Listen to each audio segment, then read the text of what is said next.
Check it out, Casper! Hey everyone, and thanks for tuning in. Casper here. And the title of this video is going to be something along the lines of competitive matchmaking isn't great. And that's not the ironic, sort of sarcastic isn't great, like say you went on holiday and you contracted a horrible, horrible disease and someone goes, "Oh, Casper, how was your holiday?" And you go, "Well, it wasn't great." When what you really mean is, I contracted a horrible disease and I could die, which is pretty bad. No, this is quite literal. It isn't great. Matchmaking is good, but it's not great. And there's a few reasons for this, and it sort of just feels like they haven't really thought about much, and they just wanted to get it out there. I don't know if they had a time that they wanted to meet it to come out by, or if they thought this was good enough, or if they wanted to maybe get something out there in order to compete with another game's competitive mode. I don't know. But it doesn't feel polished, and I'm sort of reluctant to play it for the time being. I'm reluctant to make any videos on it, because this is for a lot of people, right, who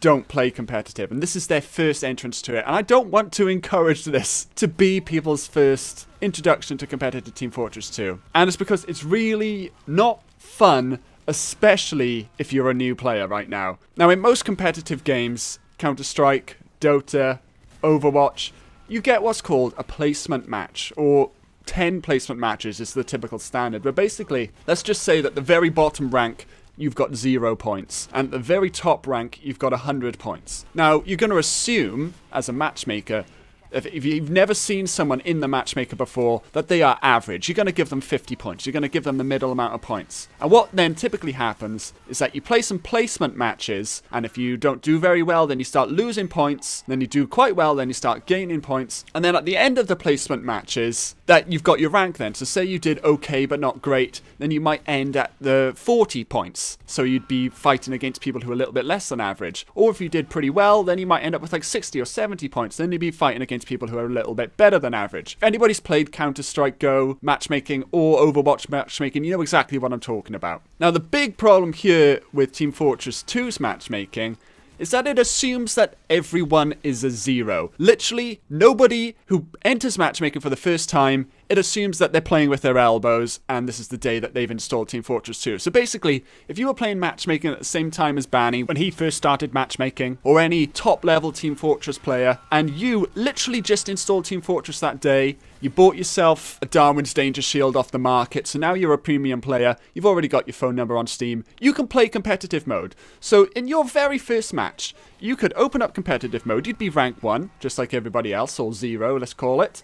And so would Banny. He's probably playing with a team, so there's 6 of them. And then the next thing you know, your very first game is against 6 of the best players in America, and you're teamed up with Pablo 2004 underscore 123 and all his no thumbs mates, and you have a terrible time because for some reason the matchmaker assumes that you're all the same rank, and this is still going to continue. There's literally hundreds of thousands of people who play Team Fortress 2 on and off, and they're a massive range of skills. So there's going to be lots of people who are coming back to the game who are pretty good and haven't played for a while, or who have been playing a while and just haven't started matchmaking mode. And every day, these people are going to be playing matchmaking mode. So every time that a new player picks it up, there's a high chance that they're going to be matched up against good players. So not only is this a terrible introduction for new players, but all the experienced players who are playing it are like, well, what's the point of this? Because this isn't fun to me. And I hope that if you are someone who's pretty good at the game and you're playing against absolute noobs, that you're not enjoying that, because that's not the point of a competitive game.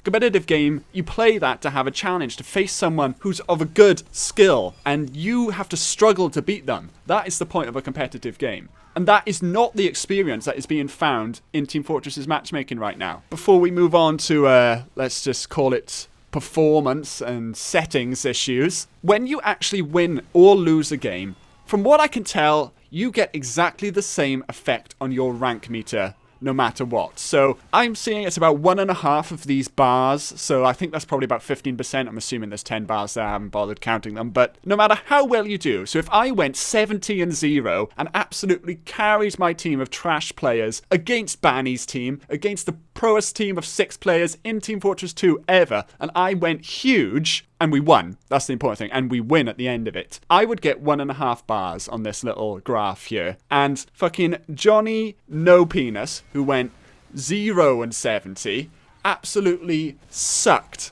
And ruined the game for me, almost, apart from the fact that I'm so fucking good and I carried, he would get 15% as well. As far as the matchmaking points are concerned there, we played exactly the same quality of game. We deserve the exact same recognition for that match, because it only gives you that amount of rank, no matter how well you do. And it's the same then if you lose. If you try your heart out, and again, exactly the same situation except we lose. I go 70-0 against the best team in the world, and again, Johnny No Penis. I don't know why the fact that he doesn't have a penis matters. I'm not trying to say that girls are bad at games. I've seen some very competent girl gamers, but I digress. He would then lose the same amount of rank, even though it's almost entirely his fault. Let's just say he trolled the team. He built a teleporter trying to send us outside of the map, and that's the reason that we lost. He would still lose only that same fraction that I lost, despite the fact that I went huge in that hypothetical game. Now, I see this problem a lot, and I actually wanted to make a whole video about this topic before Team Fortress's matchmaking came out. But matchmaking systems which reward you purely based on whether you win or lose is pointless, especially in a team game, and especially in a team game when it matches you with strangers. It's impossible to play as a team when 4 out of those 6 people don't have a microphone and the one person who does only speaks Russian. So it's got to recognize individual performance, but it doesn't do that in Team Fortress 2. Counter-Strike has got a reasonable system where it bases your rank up and down on your MVP stars. So basically, if you're the best player in any given round, then you get better rank. It's still not perfect, but at least it's got the right idea. So until something like that is introduced into Team Fortress 2, the ranks are going to be really horrific representations of people's actual skill. I could get carried. I got a few friends who are really good. They play a lot of 6s. I haven't played a lot of 6s. They've played in a lot of leagues. If I just partied up with 2 or 3 of them all day, every day, I would get carried far beyond my true skill level, because I would carry on getting the same amount of points that they were getting, even though that they, in most rounds, will play a hell of a lot better than I would. And as I said, this is just going to make the ranks wrong. Now that's just the ranking bit. The ranking bit is crap, and you're going to have poor quality games. But on top of that, Valve wants to lock a bunch of settings. If you've played competitive matchmaking or watched it played, you've probably noticed that some sort of performance settings are tweaked, and the big one is the view model field of view. Your only option is the biggest option, the 54 view model field of view, I believe the default number is,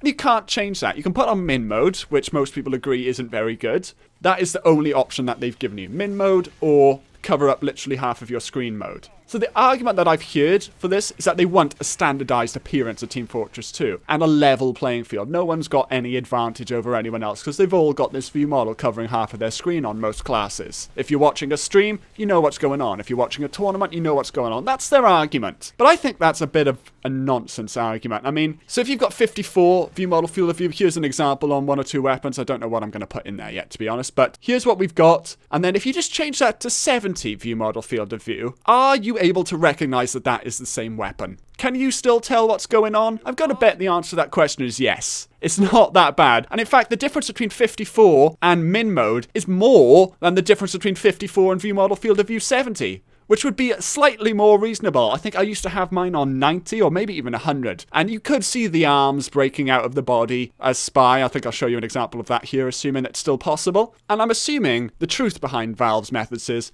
this is what they want to avoid. They want to avoid the disembodied arms appearing on streams and in tournaments and stuff. So they've added in min mode and made competitive barely playable with this horrible massive view model, essentially because they can't be bothered to fix these high field of views. I'm not even saying, oh, fix the ridiculous ones, fix 190 field of view. No. All I'm asking, and I'm not just the person asking this, if you'd go anywhere, Reddit, Steam forums, Team Fortress TV, whatever, everyone is saying, look, just let us tweak it even a little bit.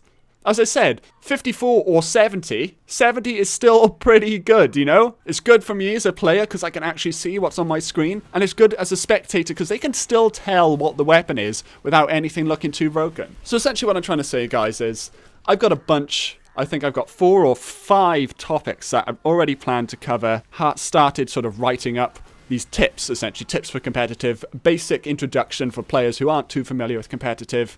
As I said, I'm not the best player in the world at all, but I know enough that will help people who are new to this. That's my aim. I want to help people who are new to this. And I like making videos on that, and you've already seen a couple of my Road to Death Merchant videos. These are from the beta, but there's pretty much the same situation going on there. And I really want to make more of those videos. If any of you guys play Counter-Strike, you probably know the War Owl on YouTube. absolutely love his videos. He's really helped me as a beginner in Counter-Strike. And I want to be able to provide a similar sort of platform for Team Fortress 2 competitive players. But whilst it is in its current format, the competitive matchmaking mode, I don't want to drive people there, because even what I tell you, even if I do tell you how to play well and you do take those tips on board, you're still going to have a crappy time, and you're going to come back at the end of those matches feeling, oh, well, Casper helped me pick my team composition, or Casper helped me knew when to push and when to fall back, but I still had a horrible time. And I don't want that to be the case, obviously. So I'm really hoping that the community, videos like this, Reddit threads, Steam forums, people emailing Valve directly, is enough for them to add placement matches, for God's sake. I don't know why it was launched with no placement matches. And leaver penalties. If someone leaves the match, then the whole match is void. No matter, even if they leave in the last 1 second of the match, if you win, you don't get any points. Similar, if you lose, you didn't lose any points. They're only banned for 30 minutes, and they can come back and do it again. Ridiculous. And the view models, they gotta change that. But I don't want to have a rant or anything. I guess it's turned into a little bit like that. But what I want to say to you guys is, this mode's not perfect. So until it is better, then I won't be doing any videos on it. But I do want to. So here is my Road to Death Merchant series so far. And as I said, this is from the beta, where things are, if anything, a little bit more balanced than they are now. But do check that out for an idea of what I do hope to do. But for now, I would personally warn, be wary of competitive mode. So thanks everybody, and here's something like a live commentary to go with it. So thank you, and goodbye! If that ain't fair, I don't